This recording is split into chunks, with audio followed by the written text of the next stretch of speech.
selama dia punya keinginan mau berjuang, insya Allah Allah mudahkan segala sesuatunya gitu. Alhamdulillah teman-teman tunanetra mereka datang ke sini, kita tanya kamu mau ngapain ke sini gitu. Kalau mau tumpang tidur balik lagi sana gitu kan, bahasa kasarnya gitu. Saya mau ngapalin Quran Ustaz. Oke, yang serius di sini gitu ya. Mereka akhirnya serius ngapalin Quran di sini di pesantren Sam'an. Mereka mau berjuang, maka kita fasilitasi.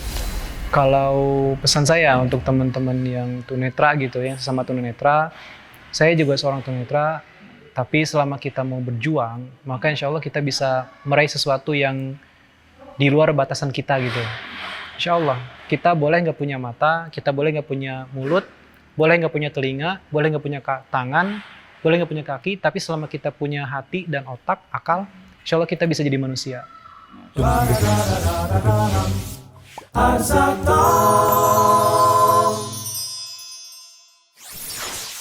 أعوذ بالله من الشيطان الرجيم بسم الله الرحمن الرحيم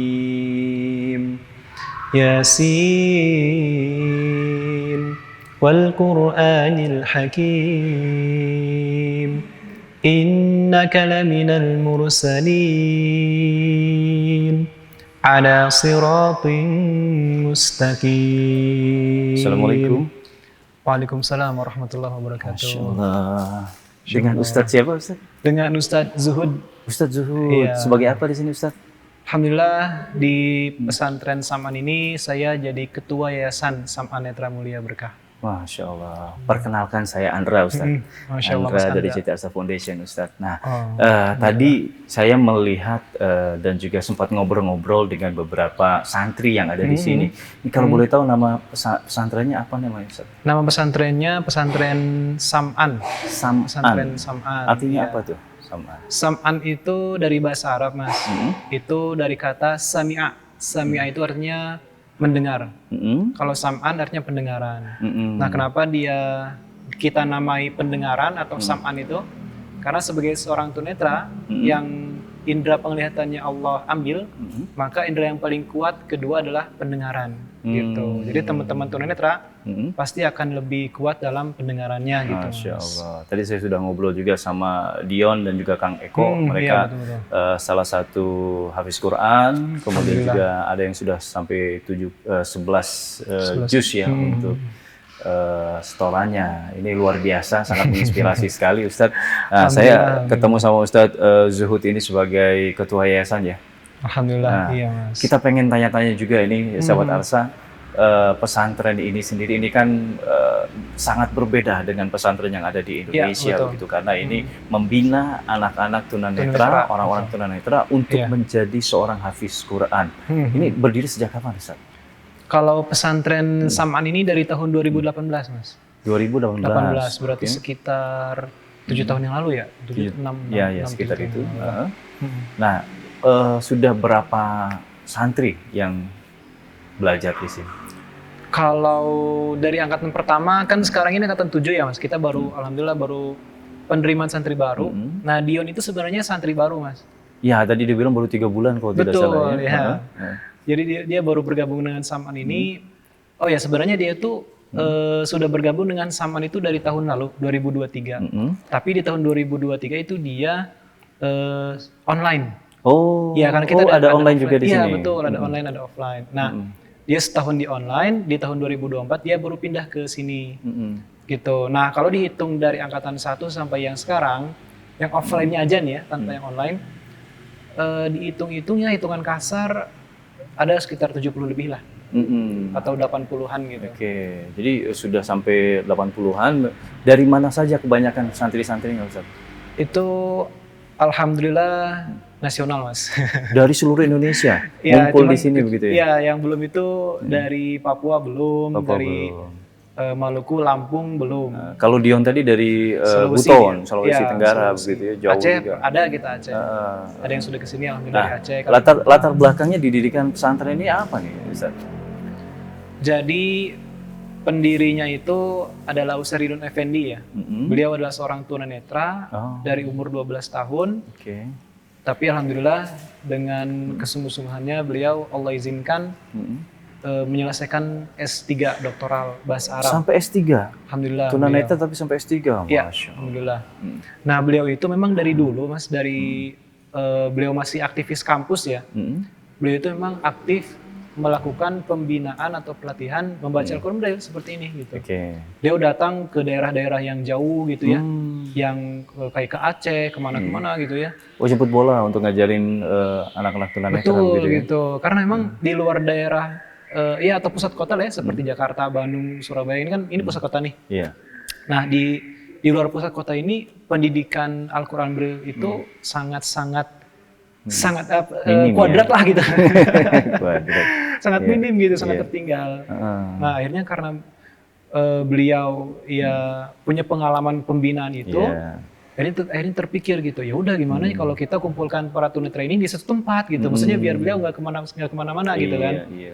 biar lebih efektif Sangat juga membantu gitu. sekali ya. Nah, Kalau pergi ke sana ongkos mahal gitu kan, pelatihan sebentar, nggak Oke. mungkin berbulan-bulan. 3 betul, tahun. betul. Nah, kalau dari pesantren ini sendiri sudah berapa santri yang hafiz Quran yang sudah menamatkan setorannya? Alhamdulillah kalau tamat setoran itu sudah 14 tunanetra, Mas. Itu 3 orang putri dan sisanya berarti 11 putra. Mereka sudah alhamdulillah sudah selesai 30 juz untuk setorannya.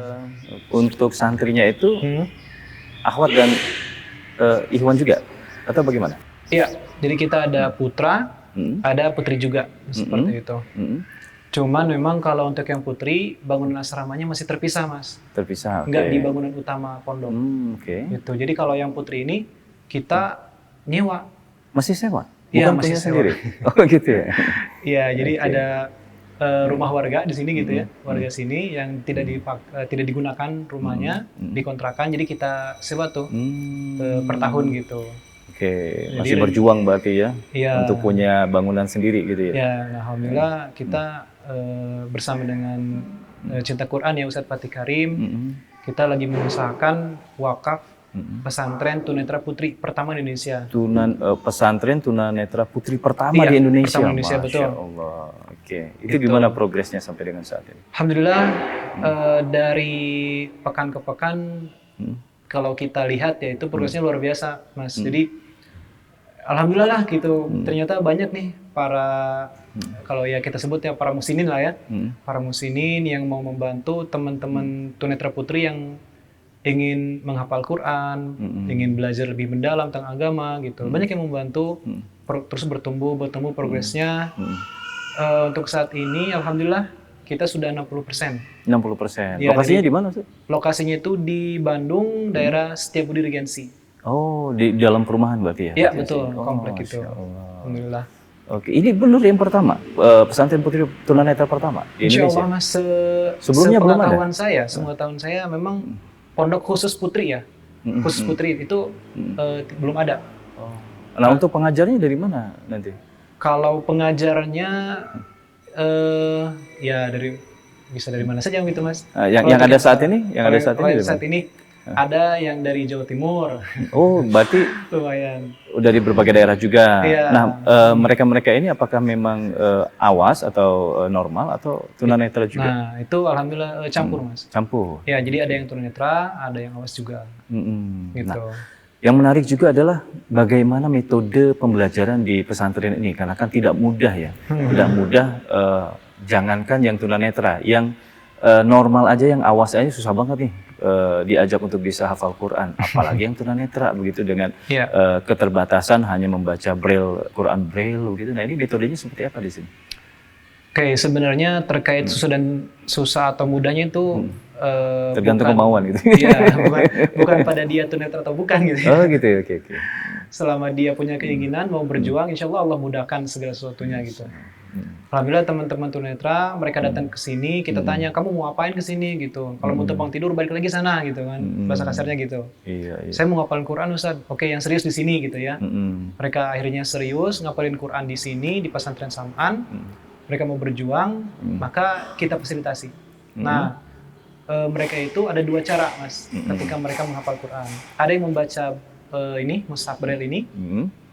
Ada juga yang ketika mereka bergabung ke pesantren itu belum bisa baca Quran Braille. Oke. Nah, bagi teman-teman yang seperti ini, mereka mengandalkan speaker murotal gitu. Oh, jadi 2 metode ya? Oke. Gitu. Tapi bagi yang sudah lancar itu dua-duanya. Dia baca Quran sambil juga mendengarkan melalui speaker murotal itu.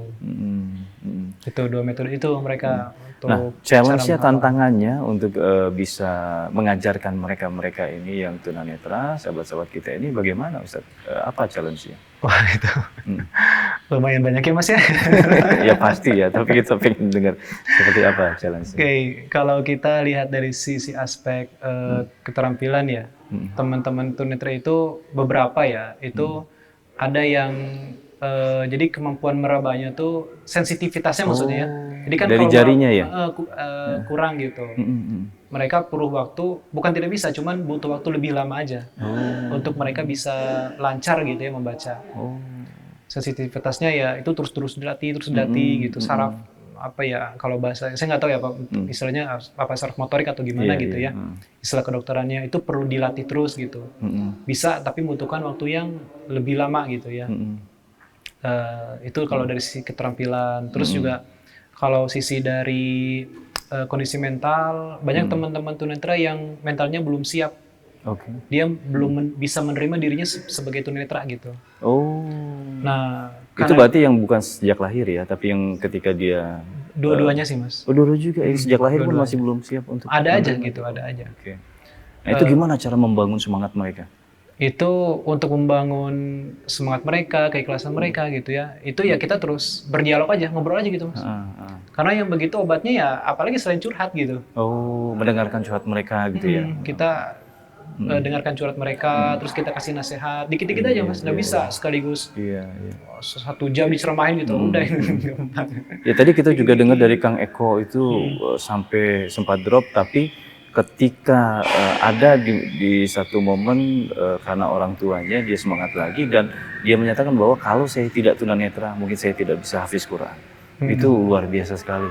Proses plot twist-nya itu apa ya, ya tidak disangka gitu kan. Orang siapa yang berharap menjadi tunanetra? Tapi ketika dia menjadi tunanetra maka si Kang Eko tadi sangat mensyukuri dia bisa hafiz Quran ternyata gitu dengan dia menjadi tunanetra gitu kan. Ya memang begitu, Mas. Ketika Allah mencabut satu nikmat itu pasti Allah akan ganti dengan nikmat yang lain, Mas. Itu sudah kalau bahasa ini hukum alam lah gitu, jadi sudah kepastian gitu. Jadi nggak perlu takut lah Allah cabut nikmatnya, pasti Allah ganti. Challenge lainnya apa nih, Ustaz? Selain tadi banyak yang masih belum bisa menerima gitu. Ya.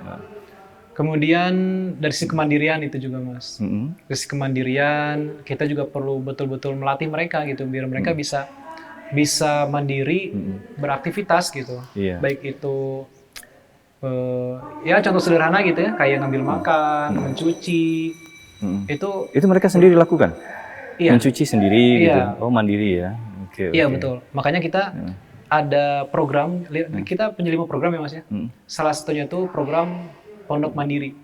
Agar kenapa maksudnya ada pondok mandiri? Maksudnya biar teman-teman tunanetra yang masuk samaan ini ketika keluar itu dia bisa mandiri, Mas. Karena kita tahu bahwa mereka ini nggak mungkin seumur hidup tinggal di samaan gitu loh. Ada satu masa mereka nanti harus pergi keluar dari samaan, kembali ke masyarakat, hidup di tengah-tengah masyarakat gitu. Nah, kebanyakan lulusan dari pondok pesantren samaan ini apa yang aktivitas mereka atau profesi mereka setelah keluar dari sini? Ada yang mereka punya keterampilan terapis, jadi mereka mendalami terapisnya gitu ya. Mereka buka, kalau kita tuh namanya panti pijat ya, Mas ya. Panti pijat, klinik terapis. Ada juga yang mereka itu lanjut pendidikan ke jenjang kuliah. Oh, ada juga ya? Alhamdulillah ada. Terus? Ada yang mungkin jadi guru ngaji juga, melanjutkan yang dari situ? Itu nggak aneh, Mas. Oh, pasti ya gitu ya? Selalu ada, ya. Banyak lah gitu, kalau yang jadi guru mengaji itu banyak gitu. Nah, untuk bisa masuk ke pesantren ini syaratnya apa, Ustaz? Yang pasti harus tunanetra. Betul. Syarat yang lainnya apa? Syarat yang lainnya itu, kalau dari sisi usia, yaitu Rentang usianya 15 sampai 30 tahun. 15 sampai 30 ya? Ya, rentang usianya ya. Oke. 15 sampai 30 tahun, masalah pendidikan no problem. Hmm. Nggak sekolah pun nggak jadi masalah. Oh, oke. Belum punya hafalan, belum bisa baca braille nggak jadi masalah. Yang penting dia punya semangat, punya motivasi, mau berjuang buat belajar di zaman ini gitu. Oke. Dia juga harus bisa mandiri, mau belajar mandiri lah gitu. Masya Allah. Gitu. Oke, Ustadz mungkin terakhir ini harapannya kepada masyarakat di luar sana yang mungkin ada yang down dengan keterbatasan yang mereka miliki, keterbatasan yang Allah berikan kepada mereka begitu, untuk bisa bangkit lagi atau ingin menjadi seorang hafiz Quran dengan keterbatasan. Silakan Ustadz, harapannya mungkin pesan juga. Kalau pesan saya untuk teman-teman yang tunanetra gitu ya, sama tunanetra, saya juga seorang tunanetra, tapi selama kita mau berjuang, maka insya Allah kita bisa meraih sesuatu yang di luar batasan kita gitu. Insya Allah, kita boleh nggak punya mata, kita boleh nggak punya mulut, boleh nggak punya telinga, boleh nggak punya tangan, boleh nggak punya kaki, tapi selama kita punya hati dan otak, akal, insya Allah kita bisa jadi manusia. Masya Allah. Insya Allah. Baik. Terima kasih banyak Ustadz atas sharingnya hari ini. Mudah-mudahan benar-benar bisa menginspirasi sahabat Arsa yang ada di luar sana. Terima kasih sekali lagi Ustaz. Silakan dilanjutkan lagi. Mudah tahu ya. Baik, sahabat Arsa, demikian tadi perbincangan kita bersama Ustadz Zuhud, satu-satunya ketua yayasan di pesantren Sam'an Bandung ini, dan juga tadi kita sudah ngobrol dengan beberapa santri juga. Mudah-mudahan bisa menginspirasi sahabat Arsa semua. Kita jumpa lagi di Arsa Talk berikutnya. Assalamualaikum warahmatullahi wabarakatuh. Waalaikumsalam warahmatullahi wabarakatuh.